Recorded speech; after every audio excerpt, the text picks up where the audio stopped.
मान लेते हैं कि आपकी शादी एक चाइनीज लड़की या फिर लड़के से होती है। उसको हिंदी नहीं आती। हो सकता है कि कुछ दिनों के बाद उसको एहसास होने लगे कि आप उससे प्यार ही नहीं करते। अब सबसे इंपॉर्टेंट चीज ये है कि कैसे पहचाने कि किस इंसान की लव लैंग्वेज कौन सी है। आदमी और औरत फिजिकली ही नहीं बल्कि इमोशनली और मेंटली भी एक दूसरे से काफी अलग है। कंपटीशन ये था कि जो आदमी सबसे बड़ा झूठ बोलेगा उसको पहला इनाम मिलेगा। शादी मतलब रिलेशनशिप। दो अलग अलग टाइप के लोगों को जिंदगी भर साथ रहना है, सुख के साथी और दुख के भी। जो लोग स्कूल के सिलेबस को अच्छे से समझ लेते हैं वो स्कूल में टॉप करते हैं, और जो लोग जिंदगी के सिलेबस को अच्छे से समझ लेते हैं वो जिंदगी में टॉप करते हैं। जब हम दूसरों को अच्छे से समझने लगते हैं तो उनके साथ रिश्ता बनाना और उस रिश्ते को निभाना आसान हो जाता है। ये तीनों किताबें ना सिर्फ हस्बैंड वाइफ के रिश्ते को बेहतर बनाएंगी बल्कि अपने आसपास के सभी लोगों को अच्छे से समझने में और उनके साथ डील करने में भी हेल्प करेंगी। अब सवाल यह है कि शादी से कितने दिन पहले इन किताबों को पढ़ना चाहिए। 1 महीना पहले, 2 महीने पहले या 1 साल पहले। अगर किसी लड़के या लड़की की उम्र 15-16 साल भी है तो उनको ये किताबें जरूर पढ़ना चाहिए। दोस्तों, मेरा नाम है सिराजुद्दीन ताजुद्दीन और आप देख रहे हो सिराजुद्दीन हिंदी। हमारे इस चैनल का मकसद है आपको आपका बेस्ट वर्जन बनने के लिए हेल्प करना। दोस्तों, हमारी जो पहली किताब है वो है the 5 love languages by Gary Chapman. मान लेते हैं कि आपकी शादी एक चाइनीज लड़की या फिर लड़के से होती है। उसको हिंदी नहीं आती। आप उससे हमेशा अपने प्यार का इजहार हिंदी में करते रहते हो कि मुझे तुमसे बहुत प्यार है। क्योंकि उसको हिंदी नहीं आती इसलिए ये बात उसके समझ में नहीं आएगी। हो सकता है कि कुछ दिनों के बाद उसको एहसास होने लगे कि आप उससे प्यार ही नहीं करते। एक्चुअली प्रॉब्लम यह है कि आप अपने प्यार का इजहार अपनी लैंग्वेज में कर रहे हो जो उसके समझ में नहीं आ रही है। आपको अपने प्यार का इजहार उसकी लैंग्वेज में करना पड़ेगा जब उसके बाद समझ में आएंगी। तो यही चीज हस्बैंड और वाइफ में होती है। वो दोनों एक दूसरे से प्यार बहुत करते हैं लेकिन अपने अपने अंदाज में प्यार करते हैं और उनके पार्टनर को लगता है कि मेरे हस्बैंड या वाइफ मुझे प्यार नहीं करते। दोस्तों, इस दुनिया में हजारों लैंग्वेजेस बोली जाती है लेकिन गुड न्यूज ये है कि प्यार की सिर्फ 5 लैंग्वेजेस हैं। वो 5 लैंग्वेजेस बताने से पहले मैं आपको लव लैंग्वेज का मतलब बता देता हूं। किसी इंसान से उसकी लव लैंग्वेज में बात करना मतलब उसके लिए वो काम करना जिससे उसको एहसास हो कि आप उससे प्यार करते हो। दोस्तों, प्यार की जो 5 लैंग्वेजेस है, पहली है वर्ड ऑफ अफर्मेशन, दूसरी है क्वालिटी टाइम, तीसरी है रिसीविंग गिफ्ट, चौथी है एक्ट ऑफ सर्विसेज और 5वीं है फिजिकल टच। चलिए एक एक करके इनको जान लेते हैं। पहली है वर्ड ऑफ अफर्मेशन। इस टाइप के जो लोग होते हैं इनको अपनी तारीफ सुनना बहुत अच्छा लगता है। जब आप इनकी तारीफ करते हो और इनको इंपॉर्टेंट फील करवाते हो तो इनको एहसास होता है कि आप उनसे प्यार करते हो। दूसरी लव लैंग्वेज है क्वालिटी टाइम।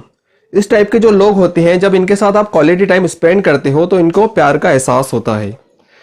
क्वालिटी टाइम का मतलब ये नहीं है कि हस्बैंड और वाइफ दोनों साथ में बैठे हैं और दोनों अपने अपने मोबाइल में बिजी है। क्वालिटी टाइम देना मतलब एक दूसरे को 100% अटेंशन देना। तीसरी लव लैंग्वेज है रिसीविंग गिफ्ट। इस टाइप के लोगों को गिफ्ट लेना बहुत अच्छा लगता है। जब गिफ्ट की बात आती है तो खर्चे की बात आ जाती है। लेकिन दोस्तों, मजे की बात यह है कि जिन लोगों की लव लैंग्वेज रिसीविंग गिफ्ट होती है उनको गिफ्ट की प्राइस से कोई लेना देना नहीं होता। उनको सिर्फ गिफ्ट चाहिए होता है। किसी इंसान के लिए एक छोटा सा गुलाब का फूल भी बहुत बड़ा गिफ्ट हो सकता है। जब भी आप गिफ्ट देते हो तो गिफ्ट की प्राइस से ज्यादा देने वाले का जज्बा मैटर करता है। अगली लव लैंग्वेज है एक्ट ऑफ सर्विसेज। इस टाइप के लोगों के लिए जब आप कोई काम करते हो या किसी काम में इनकी हेल्प करते हो तो इनको प्यार का एहसास होता है। और आखिरी लव लैंग्वेज है फिजिकल टच। इस टाइप के लोगों को जब आप गले लगाते हो या फिजिकली अच्छे से टच करते हो तो इनको प्यार का एहसास होता है। अब सबसे इंपॉर्टेंट चीज ये है कि कैसे पहचाने कि किस इंसान की लव लैंग्वेज कौन सी है। इस चीज को पहचानना बहुत आसान है क्योंकि हर इंसान अपने प्यार को एक्सप्रेस करने के लिए अपनी लव लैंग्वेज का ही यूज करता है। जिन लोगों की love language word of affirmation होती है वो दूसरों की तारीफ करते रहते हैं और खासतौर पे उन लोगों की जिनसे वो प्यार करते हैं। जिन लोगों की लव लैंग्वेज क्वालिटी टाइम होती है वो अपने पार्टनर के साथ क्वालिटी टाइम स्पेंड करना चाहते हैं और अगर आप उनके साथ क्वालिटी टाइम स्पेंड नहीं करते तो वो आपसे शिकायत करते हैं। जिन लोगों की लव लैंग्वेज रिसीविंग गिफ्ट होती है वो दूसरों को गिफ्ट देते रहते हैं।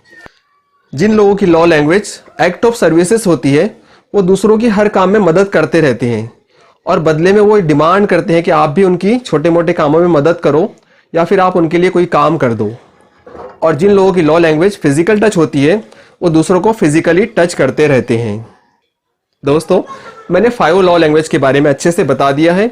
इसके बारे में आप और डिटेल में जानना चाहते हो तो मैंने हिंदी में एक ब्लॉग लिखा है, उसकी लिंक डिस्क्रिप्शन में मौजूद है, आप पढ़ सकते हो।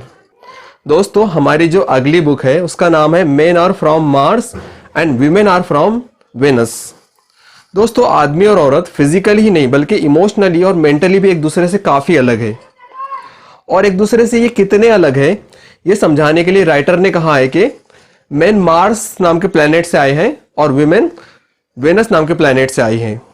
दो लोग जो अलग अलग देशों में रहते हैं उनकी सोच में और उनके कल्चर में बहुत सारा फर्क होता है। अब आप सोचिए कि जब दो लोग जो अलग अलग प्लेनेट पे रहते हैं उनकी सोच में और उनके इमोशन में कितना फर्क होगा, तो यही चीज हमको जानना है। हस्बैंड और वाइफ एक दूसरे को जज करते हैं, क्रिटिसाइज करते हैं और एक दूसरे पर गुस्सा भी होते हैं, लेकिन हम लोग एक दूसरे को समझने की कोशिश नहीं करते। दोस्तों, हस्बैंड और वाइफ के डिफरेंस को मैं टोटल 7 पॉइंट से एक्सप्लेन करूंगा जिससे आपको अच्छी तरह से समझ में आ जाएगा। पहला पॉइंट ये है कि आदमी मार्स से आए हैं और औरतें वेनस से आई हैं, मतलब दोनों एक दूसरे से काफी अलग है, उनको एक दूसरे के जैसे समझने की गलती मत कीजिए। दोस्तों, दूसरा पॉइंट ये है कि औरतों को शिकायत होती है कि आदमी हमारी बात नहीं सुनते और आदमी लोग ये शिकायत करते हैं कि औरतें हमें कंट्रोल करना चाहती है, हमें बदलना चाहती है। औरतें जो होती है उनको हमेशा बातें करना अच्छा लगता है। इस बात को समझाने के लिए मैं एक छोटा सा जोक सुनाता हूं। एक बार एक कंपटीशन रखा गया। कंपटीशन ये था कि जो आदमी सबसे बड़ा झूठ बोलेगा उसको पहला इनाम मिलेगा। और जिस आदमी को पहला इनाम मिला उसने जो सबसे बड़ा झूठ बोला था वो ये था कि एक जगह 4 औरतें जमा है और चारों के चारों खामोश बैठी है। एक्चुअली होता ही है कि आदमी शाम में ऑफिस से घर पे आता है और जैसे ही वो घर पे आता है तो औरत शिकायत शुरू कर देती है कि आज दिन भर बहुत सारा काम करना पड़ा, बच्चे परेशान कर रहे थे, ये प्रॉब्लम हो रही थी, वो प्रॉब्लम हो रही थी। और आदमी को लगता है कि इसको सोल्यूशन चाहिए। वो फट से एक सोल्यूशन दे देता है कि चलो एक काम करते हैं, एक नौकरानी रख लेते हैं। अरे बाबा, उसको नौकरानी नहीं चाहिए, वो सिर्फ अपने एक्सप्रेशन को शेयर करना चाहती है और वो चाहती है कि जो भी वो कह रही है आप उसको हमदर्दी के साथ और प्यार के साथ सुनो, उसका प्रॉब्लम सॉल्व हो जाएगा। और औरतें क्या करती है कि बात बात पे आदमी को टोकती रहती है कि इस तरह की सब्जी मत लाओ, इस तरह के कपड़े मत पहनो। एक्चुअली औरत ये चाहती है कि आदमी कोई गलती ना कर दे और किसी मुसीबत में ना फंस जाए, इसलिए वो बात बात पे उसको टोकती रहती है। तीसरा पॉइंट ये है कि आदमी और औरत की लाइफ में जब कोई प्रॉब्लम आता है तो वो अलग अलग टाइप से फेस करते हैं। आदमी की लाइफ में जब कोई प्रॉब्लम आता है तो वो उसके सॉल्यूशन के बारे में सोचता है और राइटर कहते हैं कि वो अपनी गुफा में चला जाता है, मतलब वो अकेला रहना चाहता है और उसके सॉल्यूशन के बारे में सोचना चाहता है। जब उसको सॉल्यूशन मिल जाता है तो वापस आ जाता है और अगर उसको सॉल्यूशन नहीं मिलता तो वो अपना ध्यान बटाने के लिए टीवी ऑन कर देता है या फिर दोस्तों के साथ घूमने बाहर चला जाता है। लेकिन ये चीज़ औरत से बर्दाश्त नहीं होती। वो सोचती है कि इसके इस लाइफ में कोई प्रॉब्लम है तो इसने शेयर करना चाहिए, क्योंकि औरतें ऐसे ही करती है। जब औरत की लाइफ में कोई प्रॉब्लम आता है तो चर्चा करना शुरू कर देती है, उसके बारे में बोलती रहती है और आदमी को गुस्सा आता है कि ये हमेशा बकबक करती रहती है। क्या बकबक करने से प्रॉब्लम सॉल्व हो जाएगा? दोस्तों, औरतों के प्रॉब्लम बकबक करने से सॉल्व हो जाते हैं। अगला पॉइंट ये है कि how to motivate opposite gender. आदमी जो होते हैं वो हमेशा काबिल बनना चाहते हैं और अपनी काबिलियत को जाहिर करके औरतों की मदद करना चाहते हैं। इसलिए औरत की जिम्मेदारी ये है कि वो हमेशा आदमी को ये महसूस कराए कि वो बहुत ज़्यादा काबिल है और आपको उस पर पूरा भरोसा है। उसको कभी भी ये मत कहिए कि आप किसी काम को नहीं कर सकते। और औरत जो होती है जब वो परेशान होती है, वीकनेस महसूस करती है या टेंशन में होती है तो वो चाहती है कि उसके करीबी लोग उसके आसपास में रहे। ऐसे टाइम पे औरत को ये एहसास दिलाना ज़रूरी है कि आप उसके साथ हो, आप उससे प्यार करते हो, आपको उससे हमदर्दी हो, तो वो हमेशा मोटिवेटेड रहेंगी। औरत और आदमी हर चीज़ को अलग अलग टाइप से स्कोरिंग पॉइंट देते हैं। अगर आप छोटा गिफ्ट दो या फिर बड़ा गिफ्ट दो, वो उसको एक ही पॉइंट देंगी, लेकिन आदमी बड़े गिफ्ट के लिए ज़्यादा पॉइंट देता है।